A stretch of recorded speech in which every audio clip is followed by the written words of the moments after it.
I'm going to stand here so you can see the sign better because the white on the back.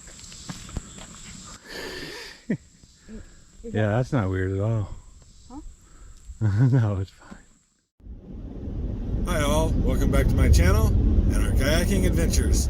It's August 27th and we're on our way to Tennessee, where we're going to explore right outside Chattanooga a lake with a bat cave. So join us as we go explore Nickajack Lake.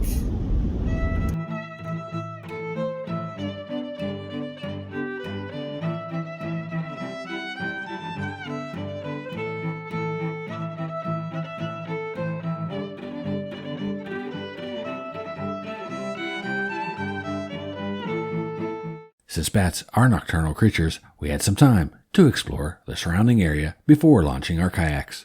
We're standing at a graveyard. This graveyard is called Stateline Cemetery. The reason why it's called that is because it is on the border of Tennessee and Georgia. So we are going to take a walk into the woods and see if we can't find where 3 states touch. There should be a marking that tells us where Georgia, Tennessee, and Alabama all touch. So we've just got to do a little bit of a walk down that trail and let's see where it takes us. According to the sign, we won't have to walk very far. 250 feet to the tri-state corner.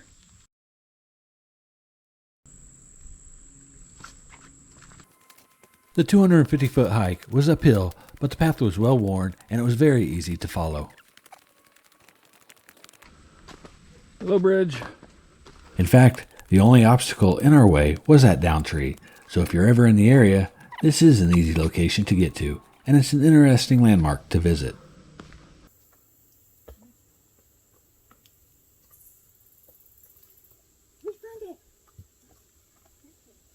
Tennessee,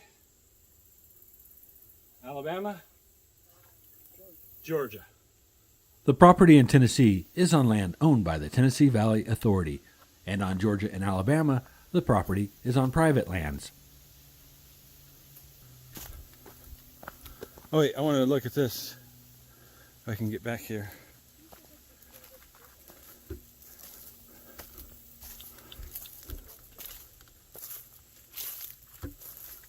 So it looks like an old rock wall foundation of some sort. I have no idea what the history of this is. I just know it is just below the tri-state corner, and it is on the Georgia side. After spending some time looking around the area, it was time to launch our kayaks and get some paddling in before the sunset when the bats would be active. We launched from the Nickajack Cave Wildlife Refuge, which was only about 1,400 feet from the entrance to the Bat Cave. Since we knew we would be paddling back after dark, we wanted to make sure that our launch point was as close to the cave as possible. We decided to first check out the cave, paddle around the lake, then return to the cave just before sunset. We launched about 4 p.m. The temperature was still 90 degrees. The Nickajack Cave Wildlife Refuge also has a closed-off area for swimming, which was quite popular during our visit.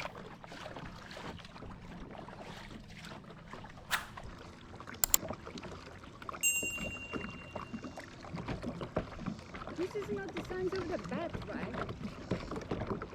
Nickajack Cave formerly served as a refuge for Native Americans and a hideout for river pirates who preyed on travelers on the Tennessee River. During the Civil War, the cave was mined by both the Union and Confederate armies for saltpeter, an important ingredient used to make gunpowder. After the war, the entrance to the cave's cool interior was ideal for recreational use and was even equipped with a dance floor.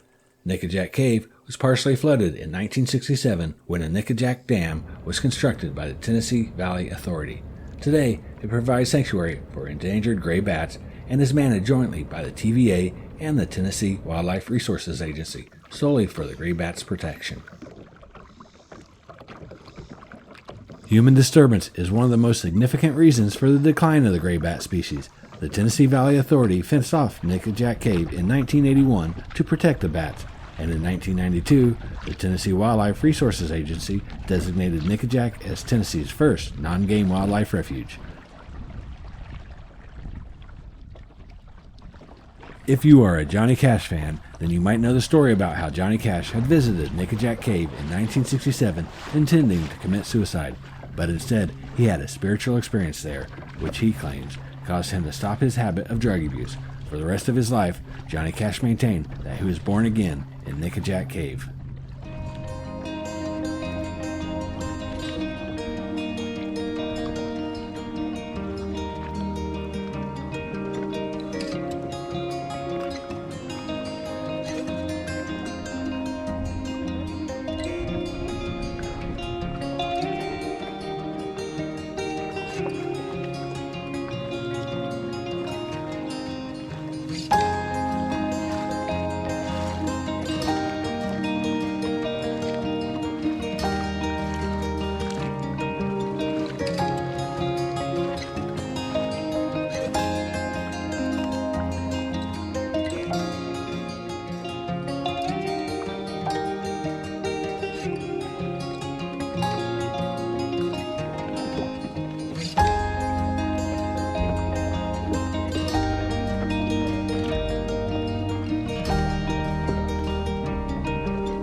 So they offer tours to see the Bat Cave, but we decided it was cheaper to self-guide a tour ourselves.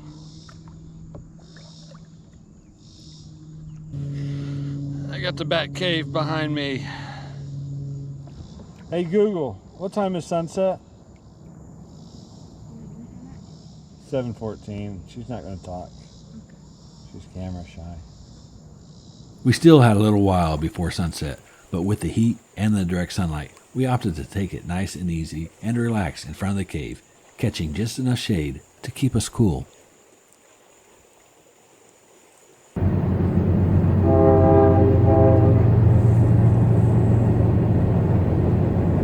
The train tracks nearby were pretty active.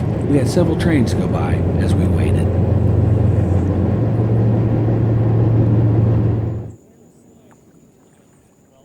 As time went on, more and more paddlers came by to visit the cave.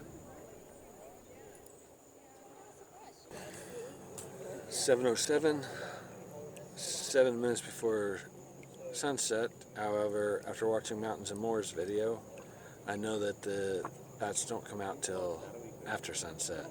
So we're probably looking more at 7:30 before we actually see the bats. But stay tuned. Hopefully they'll be out.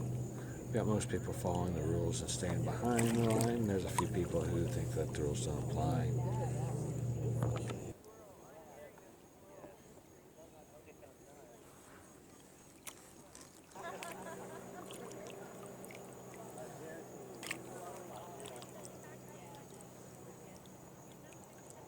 If I see some of these for sale, what am I looking for? Because I know my friends at work, they want it to be like 36 inches. 7:16, it is now officially past sunset. However, still somewhat bright outside, so we haven't seen any bats yet. That's to be expected with still this much daylight. We'll keep waiting. So it's just about 7:30, and we're still waiting on the bats. Now we had a horde of sup people who clearly just looked at the keep out sign and kept paddling on in. So it's clearly marked keep out, and there's markers saying where we're supposed to stop at. Everybody's following the rules except for these sup people who these sup people and these two ladies in an inflatable kayak. These bats are endangered, and part of it is because of the human interaction. And so that's why you're supposed to keep out and give your distance to these bats. However, some people just think that they are above the rules, and once a few people start breaking the rules, others break the rules. Like these canoe people coming into frame. They were sitting there back with everybody else, clearly following the rules until everybody else quit following the rules.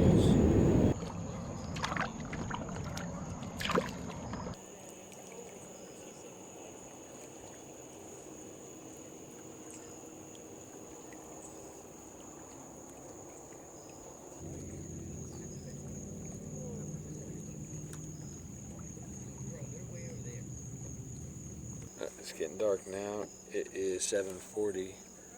I've seen a couple bats fly out of there, though you can't see them on the camera because it's just too dark. Oh, there just went one swooping in front of me too.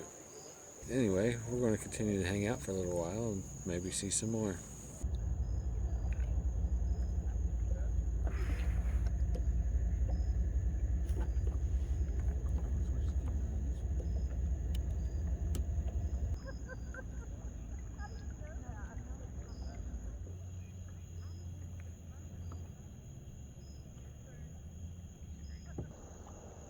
Here comes the osprey. Oh yeah. No, that's a heron.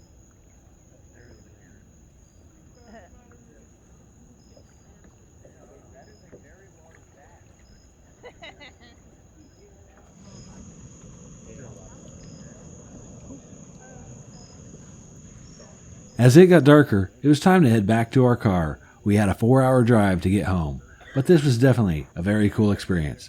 When I was younger, I vaguely remember going to Carlsbad Cavern and seeing those bats. While the amount of bats here were fewer in numbers than at Carlsbad, watching them from a kayak did make it an experience to remember.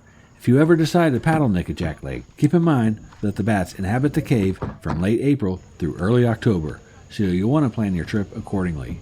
I hope you enjoyed our adventure today. If you did, please let us know by clicking that like button. If you're new to this channel or have not yet subscribed, consider subscribing. We have many more travels ahead of us. Check out our social media on Facebook and Instagram. You might also enjoy seeing some of our previous adventures. Until the next time, hope to see you out on the water someday.